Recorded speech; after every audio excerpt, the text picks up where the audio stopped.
markii aan jiray 19 sano taariikhduna ay ahayd 1985 aniga iyo asxaabteeda waxaan ku ballanay inaan sanadka cusub ku qaadano hotel aan isla naqaanay markii aan xoogoo fadhiyay ayaan soo xasuustay inaan soo ilaaway kaamiradeedii waxaana soo doontay kaamiradii ma soo qaatay kaamiradii waxaana soo aaday dhankii iyo wiiska si aan u raaco maadaama aan joognay dabaqa ugu koreeyo ama saqafka kore ee dabaqa wax yar kadib markii aan wiiska saarnaa ayaan dareemay gariir markiiba dhulka ayaan ku dhacay oo madaxa ayaan darbiga ku dhufsaday xilligaas waxaan ku xayirmay dabaqa 13aad wax yar kadib anigoo meeshiis ka fadhiyo sidii u xayiran ayaan waxaan dareemay nuubanalkii tagay aad ayaan u cabsaday waxaan maqlay qosol ciyaaleed oo ciyaal qoslayo xilligaasna meesha ciyaal kuma aan ogeyn aad ayaan u cabsaday waana naxay qosolka caruurtaas waxa uu ahaa qosol aad looga cabsanayo anigii naxdin daraadeed waaba iska suuxay dhowr daqiiqo kadib ayaan soo kacay anigoo dareemayo inaan xitaa hadli karin isdhaqaajin karin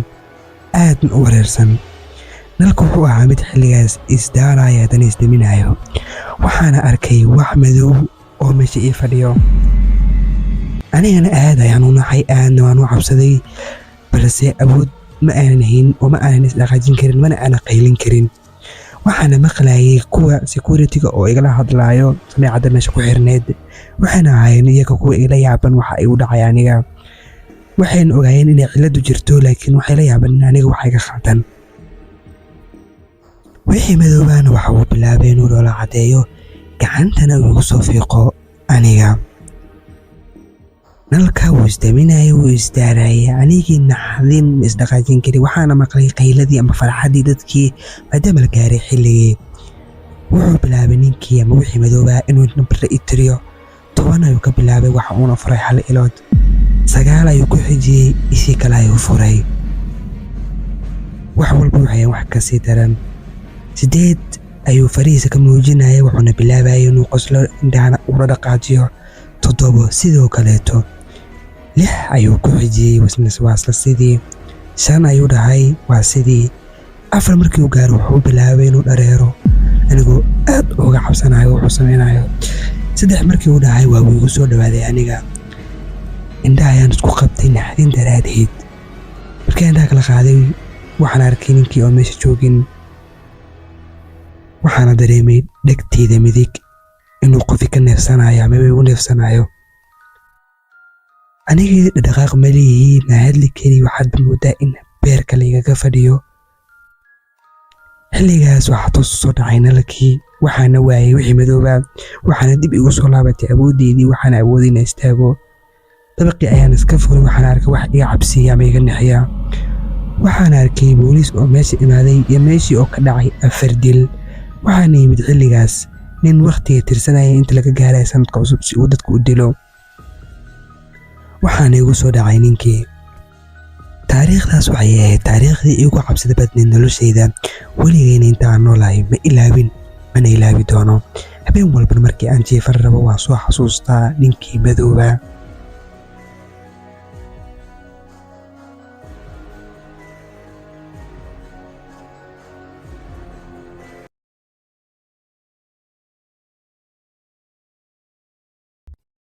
waxaan ahay Sylvia isbuuc ka hor ayay ahayd markii ay aabahay u soo baxday shaqo dhankaas magaalada anigana ma aanan lahayn ikhtiyaar aan ku kala doorto in aabahay raaciyo in kaleeto maadaama aabahay uu ahaa qof kaliya aan haysto wuxuuna ahaa mid aad ii xanaaneeyo kadib markii ay hooyadii ku dhimatay shil gaari maalintii dambe waxaan horay ka galay iskool waxaana la geeyay iskool ku yaalo magaalada iskoolka dhismo ahaan aad ayuu u qurux badnaa aadna ayuu u nuurayay sidoo kale waxaa joogtay arday aad u tiro badneed kuwaasoo aan aad ula yaabay sidoo kale aniga waa ugu adkeyd inaan asxaab samaysto maadaama aan ahaa gabadh iska afgaaban isla maalinkii ugu horreysay markii aan galay qolka nasashada waxaan la yaabay hal mar albaabkii ayaa sixray waana furi waayey isla markiina nal ka ayaa damay waxaana maqlay cod aad u cabsi badan carar ayaan ismaagay misna albaabkii ayaa madax ku dhufsaday waxaana ka war helay aniga oo lay kor taagan yahay dadka dhan ay u kor buuqayaan madax ayaan kor soo qaaday waxaana la weydiiyey waxa dhacay iyo wax aan la qaybiyey waxaana ku dhahay wax walba ayaan u sheegay oo waxaan ku dhahay waxaas ayaa dhacay balse maanan arag cid ii aaminta oo wayba igu qosleen dhammaantoodna waa iga wada tageen balse waxaa jira 2 gabdhood oo ii yimid oo ii sheegeen wax aad iiga nixiyey waxayna ii sheegeen inuu jiro nin la dhaho Charlie kaasoo afduubta gabdhaha kadibna dila anigii aad ayaan u naxay wixii aan arkayna waxay ahayn wax iga cabsiyey aad ayaan u cabsaday markii aan xaafadda imaad habeenkii aabahay ayaan u sheegay wuxuu igu dhahay waxaas wax jira ma aha ama duu jirin waa qof aaragoos u socdo ee qof walba maska dila qofkaas habeenkii waan seexan waayey oo waxa maskaxdayda ka dhex guuxayay waxyaabahaas ay gabdhaha ii sheegeen banaanka ayaan u soo yarbaxay si aan nafis u qaato balse waxaan arkay waxaan aad uga cabsaday lana yaabay waxaan arkay qof wadada maraya oo qabo dhar madmadow sidoo kale wajigiisa uu qarsan yahay markii uu ku soo aaday albaabkeena ayuu hal mar isoo fiiriyey misna waaba gabdhihii qofkii ay ii sheegayaan iyo ninkii sidii uu ekaa ee Charlie ahaa aniga aad ayaan u qayliyey waxaan cararay guriga ayaan galay markiiba aabahay ayaa soo cararay wuxuu igu dhahay maxaa dhacay aabo waxaan u sheegay wax walba banaanka ayuu soo aaday misna qofna ma jooginba markaas aabahay aad ayuu ii jeclaa laabta ayuu geliyey sidii ayuuna habeenkii igu seexiyey maadaama aan degnaan ku dareemayo agtiisa subaxdii markii aan iskoolka imaaday waxaan arkay gabadhii saaxiibteedeed iyada oo ii soo socota waan fiiriyey waxaan ku arkay calaamado yaab leh waxaan arkay iyadoo iska mahsanba markiiba waxay bilowday inay iska oyso waxaan ku dhahay saaxiib maxaa kugu dhacay waxayna igu tiri saaxiibtan waa la la'yahay shalay sidii iskoolka uga baxday dib looma arkin markiibana booliiska ayaaba yimid iskoolka booliiska waxay bilaabeen inay su'aalana weydiiyaan anagana waxba kamaanan aragno akranin wax walba oo aan ogeynna waan u sheegnay waxaana ku dhahay ninkaas ayaa jira inagu qosleen waxayna dhaheen walaad iska kaftamaysaan waxaa iska ilaawa aniga waxaan u sheegay wax walba oo aan xalay arkay saaxiibtii waxaan dhahay ninkaas aa sheegaysaan ayaan arkay waxaana ku dhahay ninkaas laftirkiisa ayuu ahaa saaxiibtii waxay go'aansatay inay aado meesha ninka uu joogo iyada oo taqaanay waxayna tiri meeshaas ayuu joogaa waana aadayaa waxaan ku dhahay saaxiib iska daa balse waa iga diiday markiina ay soo baxday anna waxaan ku qasbanaaday inaan saaxiibtii caawiyo oo aan soo raaco iyadii ayaan soo raacay waxaana soo aadnay meeshii ay ku tilmaamaysay ninkay dhees ninka meeshan ayaa lagu sheegaa meeshii markii aan soo gaarnay baaskiilada ayaan iska dhignay gudaha ayaan u soo galnay meesha waxay ahayd meel aad u mugdi badan aadna looga cabsanayo cidna ma joogin sidoo kaleeto daqiiqad walba way sii mugdinaysaanayd meesha markii aan taleefanka la soo baxay ismaagnay ayaan waxaa maqalnay qaylo meesha ka yeerayso saaxiibtay ayaa bilowday inay dhaawal wareejiso dhahdana qofkaas waa saaxiibteen codkeeda markiiba waan soo fakanay oo waan soo cararnay waxaana soo aadnay dhankii ee qaylada ka dhacaysay waxaa noo soo baxday 2 wado waxaana dhahnay wadada midka dooranaa hal wada ayaan isku aadinay wadadii ayaan isla markii aadnay waxaana naga soo warbaxay albaab xiran waxaana ku dhahnay albaabkan wax ku furnayaan u baahannahay waxayna u dhahday adiga doon wax aan albaabka ku furno kadaab markii aan soo fiiriyey waxaa maqla qaylo iyo miswaaba ninkiiba oo meesha taagan anakii naxdin iyo cabsi maadaama ninkan uu ahaa nin dadka ka duwan wejigiisana uu qaab darnaay bini'aadanna umaba uusa ekeen wuxuuna u ekay mid aad u xanaaqsan saaxiibtii ayuuna dhuunta qabtay anigii aad ayaan u qayliyey cabsi balse waxaan ogaaday inay qaylo waxba taraynin bud meesha yaalay ama bir meesha taalay ayaana soo qaatay madaxa ayaana kaga dhuftay markii uu dhacayna waan soo cararnay oo bannaankii ayaan soo aadnay alxamdulilah saaxiibtii waan soo kaxaysanay markii aan bannaanka imaanayna waxaan la kulannay booliiskii oo aan markaas wacnay waxay nagu yidhaahdeen maxaa aragteen waxaan u sheegnay gudaha ayay galeen balse waxaas oo dhan ka naxdin badneed markii booliiskana dhaheen wax dhan maba joogaanba gudaha waxayna noo sheegeen in qofkaas uu idinka argoosan doono waxayna nagu dhaheen is ilaaliya oo guryiina kasoo bixin maalmaha soo aadan meel kasta ayaana lagu dhajiyey warqadahooda habeenkii marka ayaan la seexday ayaan mar waxaa maqlay dhaafkooda soo jibiyey isla hadda ayaan dhex kala qaado waaba ninkii Charlie ahaa oo horteeda taagan isagoo aad u xanaaqsan dhahayana waan ku dilayaa adiga mana ku deen doono ani markiiba waan istaaga waana soo cararay gacanta ayuuna nab isiiyey waan dhacay waxaana bilaabay inaan qayliyo aabahayna mar walba diyaar u ahaa soo cararay isagoo weliba wato badiil madaxa ayuuna si xun uga dhuftay markiiba booliiska ayaa soo gaaray waxayna qabteen ninkii Charlie ahaa sidaas ayaana ku nafisay oo ninka halkaas ayuu iga haray halkaas ayayna ku ekeyd sheekadeeda fadlan haddii aadan weli subscribe inuu saarin si aan u gaarno hadafkeena oo ah 25,000 muddo kooban gudaheed midda kale dadka subscribe inoo saaray aad ayay u yaryihiin oo waxaa ka tira badan inta qof ee aanan inoo saarin ee videosheena daawatay. marka isku day inaad subscribe inoo saarto, sidoo kale aad videoga qurxiso adigoo taabanaya like. aad ayaad umahadsantahay. wuxuu ahaa habeen iga duwan habeenada kaleeto. habeenkaas waxaan baska uga degtay meel aanan ahayn meeshii aan u baahnaa. markii aan xoogoo yaro tagna ayaan dareemay inaysan ahayn meeshii aan aniga rabay. waxaana arkay baskii inuu aad iga sii fogaaday, ayna adag tahay inaan ka gaaro ama xitaa haddii aan u qayliyuuna maqlo, maadaama uu da'aya roob. cimiladu waxay ahayd mid aan la qiyaasi karin qabowgeyda. waxaana jiray qabow aad u daran. meeshana waan istaagsanaan waayey oo waxaan raadsaday hooy u dhow meelahaas si aan uga galo qabowgan aadka u daran ee jira. waan soo baxay waxaana soo galay duurkii. meeshu waxay ahayd meel duura, qabowga jiran wuxuu waa mid aad u daran. taleefankaygana waxa uu noqday mid demi raba. cirka ayaan fiiriyey si aan isku dhaho roobka mid joogsan rab ma yahay, balse roobku wuxuu waa mid aan joogsan rabin. waan soo socday duurka ayaan toos u soo galay ilaa ugu dambeyntii aan arkay gambaleel ka yeeraya welinalka iftiimaayo. waan yaro farxay, si kalena oo u yaabay oo meesha gambaleel iskooleed ayaaba ka yeeraya. dhankii ayaan soo aaday oo waanba u soo cararay. markii aan soo istaagin waxaan arkay in meeshani ay tahay iskuul, balse iskuulka waxa uu muuqday mid qadiimi inuu yahay oo waxa uu ahaa mid jajabsan ama aan dayactirnayn. albaabka ayaan soo furay waana soo galay si aan u fiiriyo cida joogto. yaa jooga ayaan dhahay, cid ilama hadlin. gadaasheeda ayaan waxaan ka dareemay shanqar.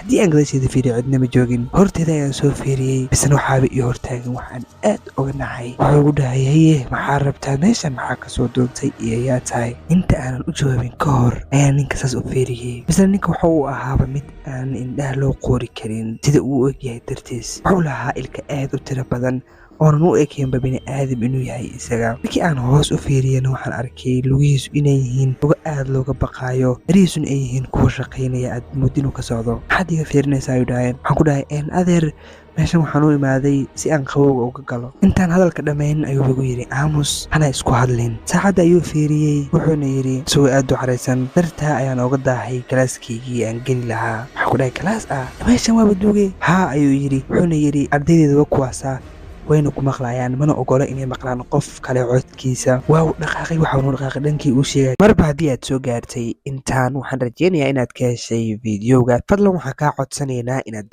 noo subscribe garayso channelka si aan u gaarno targetkeena oo ah 25,000. sidoo kalena videoga like saarto si uu dad badan u gaaro. aad ayaad u mahadsan tahay. galaaska isagoo weliba noola cadeynaya, weliba la hadlaya ardaydiisa. aniga waan la yaabay. waxaan damcay inaan fiiriya ardaydiisa. waxaan arkaa isagoo sabuuradda wax ku qoraya. keliya meesha waxaa yaalay kuraasti jaban iyo bombalayaal kalaro kala duwan leh oo kala duwan oo kala nooc ah. wuxuuna ahaa mid wax u sharaxaya, weliba qaabab kala duwan wax ugu sharaxaya sida bini aadam oo kaleeto. aniga waan la yaabay ninkan dhaqamadiisa iyo qaabkiisa iyo wax uu dimacsan yahay. waxaan isiri waa nin yara dhiman ee hore u soco. anigas waxaa isleeyahay wax walba inay iska caadihiin ayaan dareemayaa, mana maleey wax dhiba inay jiraan. horey ayaan iska socday. waxaana arkay qol xafiis ah ilaa aan qolkii furay. markii aan qolka saa u furay ayaan dareemay labolabo iyo ur aad u daran oo qolka ka soo baxaya. markiiba mantag ayaan ka wareegay. waxaana mantagay dhammaan wixii aan soo cunay subaxdaas. waxaana meesha yaala waxyaaba aad u ur badan, misna aadna moodo meed inuu meesha dhex yaalaba. waan naxay. waxaana dareemay inaysan waxba caadi ahayn. waxaana bilaabay inaan soo cararo oo aan dhanka albaabka ku soo cararo. isna hal mar waxaa iga soo horbooday ninkii. qoorta ayuuna i qabtay, weliba isagoo la weji aad u cabsi badan. wuxuuna igu yidhi soomaalan ku dhihin orod iska baxa. waxaa meesha ku dhigay adiga soomaalida diidinina bacdeed daba waad ka shalayn doontaa. waxaan ku dhahay maxaa kaa khaldan, bal horta dhulka dhig. hal mar ayuu dhulka igu tuuray. san ayaan dhacay ama weji ayaan dhulka ugu dhacay. lugtiisa ayuuna kor u qaaday. wuxuuna damcayay inuu lugta madaxa iga saaro. inta hoose igu dhufanin kahor ayuu wuxuu yidhi aad ayaan u necbahay carruurta edabta daran ee dhibka badan. aad ayaan idin necbahay. waxaana jeclahay carruurtaas camal inaan ciqaabo. gacanta ayuuna iga istaagay weliba si xoog ah. markii labaad isagoo igu istaagi raba ayaa meesha ka fakaday oo waan istaagay. waxaana ku dhahay iga raali noqo, waan kaa tegaya, dib dambena kuuma soo laaban rabo. wuxuuna igu yidhi maya, hadda ma ahan, waad daaday. haddayeeto ayaa loo baahnaa ereygaas inaad tiraahdo ee hadda ma ahan. qalad badan ayaad iga gashay, lagamana yaabay inaan ku cafiyo. midaasna mid lagu cafin kara maba ahan. wuxuuna bilaabay inuu si qaab daran u qoslo. wuxuuna bilaabay inuu soo boodo.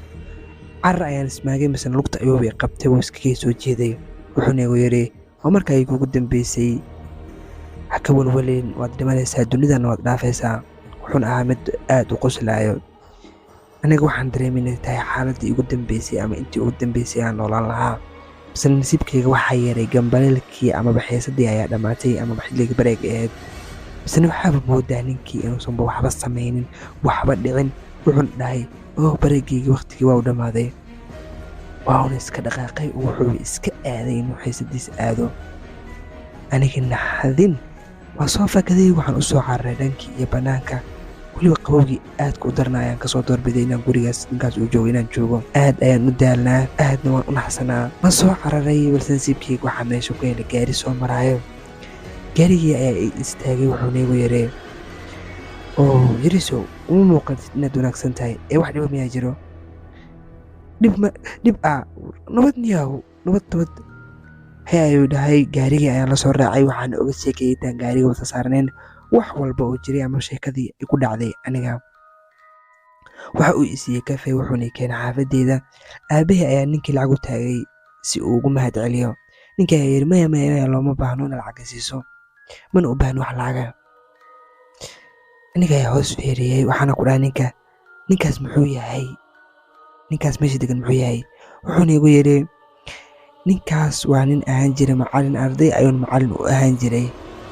ardaydiisii ayaana waxay ku dhex gubatay iskoolka dhexdiisa dab intuu kacay. sidii ayuu isku wacay amaba sidii ayuu ku waashay, oo hadda waxa uu ku waalan yahay waa inay ardaydiisi meesha joogaan oo uu u malay inay arday uu haysto isaga.